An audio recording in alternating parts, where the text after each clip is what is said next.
देश अपनी जिंदगी की सलामती के लिए लॉकडाउन में अपने घरों से निकल नहीं रहा था, 14 दिन का लॉकडाउन, क्योंकि एक ऐसा कोविड की चुनौती थी, न उसका कोई इंजेक्शन था, न कोई वैक्सीन था, न कोई जिंदगी की हिफाजत के लिए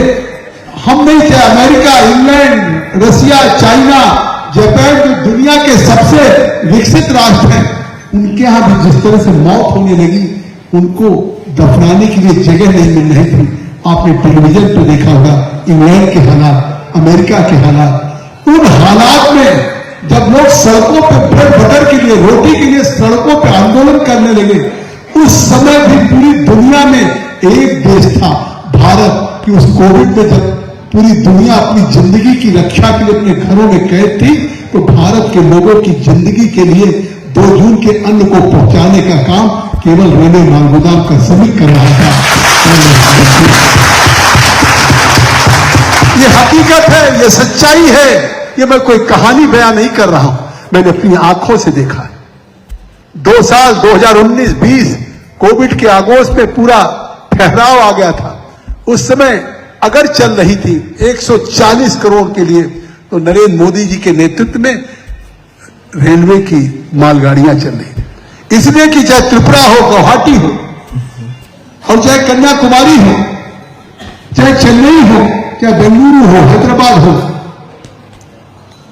या तिरुवनंतपुरम हो, या कोलकाता, मुंबई हो, अहमदाबाद हो, या दिल्ली, लखनऊ हो,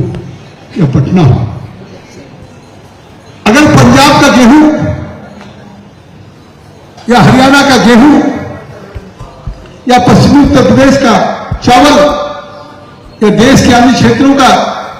उन राज्यों में जहां जरूरत थी, चाहे उड़ीसा हो, चाहे यूपी हो, हर जगह राज्यों में फूड कॉर्पोरेशन ऑफ इंडिया का खाद्यान्न जो रखा रहता है, वो गोदाम, उन गोदाम से उस अन्न को आपके गंतव्य रेलवे स्टेशन पर पहुंचा सकती थी मालगाड़ियां। वो मालगाड़ियां भर करके, लेकिन उन मालगाड़ियों पर रखे हुए चावल के, गेहूं के, चीनी के, सीमेंट के वो बोरे वो रखे रह जाते हैं। लेकिन अगर पूरे देश को बचाने में किसी ने अपनी जिंदगी की परवाह नहीं की है, तो मैं सलाम करता हूं। गले में गमछे पड़े हुए हैं। जो श्रमिक भाई अभी तक सब्सक्राइब नहीं किए हैं, उनसे रिक्वेस्ट है कि आप सब्सक्राइब करें, बेल आइकन दबाएं, जो कि सही टाइम पे आपको सही न्यूज़ जो है मिलता रहेगा। उन्होंने अपने सर पे गमछा बांध करके अपने पीठ पे बोरियों को उतारा है। रात को 12 बजे, चाहे ठंडक रहा हो, चाहे जून की तपती हुई जेठ की धूप रही हो, और चाहे मानसून का बरसात रहा हो, और चाहे कोविड की चुनौती हो कि जिससे अभी मिले और शाम को खबर आई कि कोरोना में इनकी मौत हो गई, किसको अपनी मौत का डर नहीं होता,